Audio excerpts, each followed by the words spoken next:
ତ ଗନ୍ଧମୟ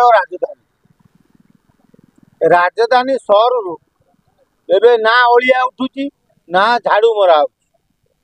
ରାଜଧାନୀ ସହର ଏବେ ଅଳିଆମୟ ହେଇଯାଇଛି। ଭୁବନେଶ୍ୱର ମେୟର ସ୍ଥାଣୁ ହେଇଯାଇଛି, କାରଣ ବିଜେପି ସରକାର ଆସିଲା ପରେ ବିଜେପି ଚାପାରେ ବିଜେଡି ସ୍ଥାଣୁ। ତେଣୁ ଭୁବନେଶ୍ୱର ମେୟର ରାସ୍ତାଘାଟ ଆଉ ପାଉନାହାନ୍ତି, କ'ଣ କରିବେ ବୋଲି। ସେଥିପାଇଁ ରାଜଧାନୀ ଏତେ ପରିମାଣରେ ମଶା ବଢ଼ି ଯାଇଛନ୍ତି, ତମେ ନଈ ପଇଲେ ସେ କାମୁଡ଼ି ଦେଉଛନ୍ତି।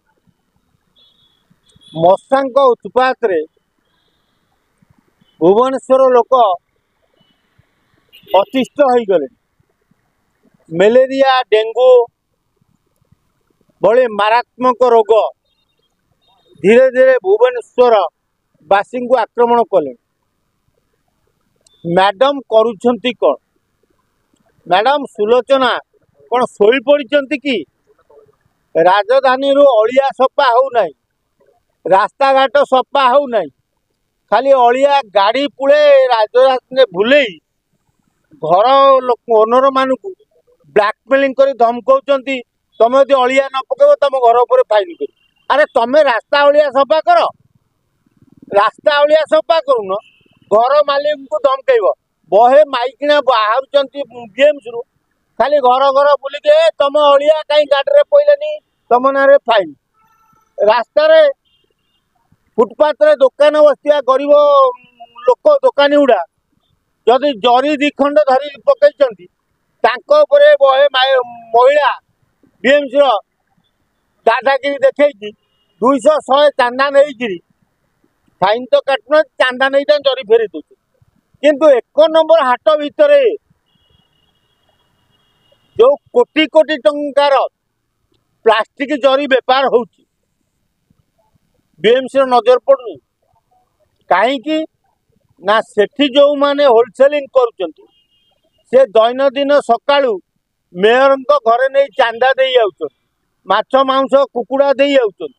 ସେଥିପାଇଁ ମେୟର ଚୁପ୍। କିନ୍ତୁ ରାସ୍ତା କଡ଼ରେ ଗୋଟେ ଖଟିଖିଆ, ଗୋଟେ ବରା ଦୋକାନ, ଗୋଟେ ପାନ ଦୋକାନ, ଗୋଟେ ଚାହା ଦୋକାନ ଯଦି ଜରି ଖଣ୍ଡେ ରଖିଦେଲା କି ଗୋଟେ ପ୍ଲାଷ୍ଟିକ ଗ୍ଲାସ ରଖିଦେଲା କି କାଗଜ ଗ୍ଲାସ ରଖିଦେଲା, ତା ଉପରେ 500 1000 ଫାଇନ। ଆଉ ଯୋଉ ମହିଳା ମାନଙ୍କୁ ରାଜଧାନୀରେ ବୁଲଉଛ ଜରି ଚେକିଂ କରିବାକୁ, ସେ ମହିଳା ମାନେ କେତେ ଟଙ୍କା କଲେକ୍ସନ କରି ବିଏମ୍ସିରେ ଡିପୋଜିଟ୍ କରୁଛନ୍ତି କହିପାରିବେ? ସୁଲୋଚନା ମ୍ୟାଡାମ କହିପାରିବେ? କାହିଁକି ନା ଯାହାଙ୍କୁ ପଠେଇଛ, ଆଲୋ ତୁ ତ ମୁତୁରି ମୁଁ ତ ମୁତୁରି, ହେଁସ କାହିଁ ପାଇଁ ଧୋଇବା? ଯାହାଙ୍କୁ ପଠେଇଛ ତଦାରଖ କରିବା ପାଇଁ, ସେମାନେ 50 100 ପକେଟ ଗରମ ହେଇଗଲେ ଆଉ ଦୋକାନୀ କି ଧରୁନାହାନ୍ତି, ଜରି ଫେରେଇ ଦେଇ ପଳାଉଛନ୍ତି। ତାହେଲେ ଦୁର୍ନୀତି କୋଉଠି ହଉଛି? ଆଜି ରାଜଧାନୀରେ ଦୁର୍ନୀତିଟା ହଉଛି କୋଉଠି?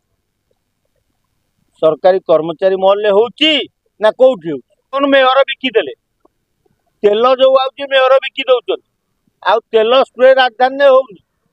କାରଣ ମେୟର ଜାଣିଛନ୍ତି ବିଜେପି ସରକାର, ଆମେ ବିଜେଡି ଲୋକ, ତେଣୁ ଯଦି ସ୍ପ୍ରେ ଫ୍ରେ କରି ଡ୍ରୋନ୍ ଚଲେଇବୁ ତାହେଲେ ବିଜେପି ବାହା ନବ। ତେଣୁ ଭୁବନେଶ୍ୱର ଲୋକ, ଭୁବନେଶ୍ୱରବାସୀ ଅତିଷ୍ଠ ହୋଇ ପଡ଼ନ୍ତୁ, ବିଜେପି କି ଗାଳି ମନ୍ଦ କରନ୍ତୁ, ଶୋଧନ୍ତୁ, ତାପରେ ଦେଖିବା କ'ଣ ହଉଛି। ତେଣୁ ଭୁବନେଶ୍ୱର ମେୟର ପୁରା ସ୍ଥାଣୁ ପାଲଟି ଯାଇ କେବଳ ସେ ଚକାଚକ ବିଲ୍ଡିଂ ଭିତରେ ବସି ଯାହା ଟେଣ୍ଡର ପାସ୍ କରୁଛନ୍ତି, ଯୋଉ ଲୋକମାନେ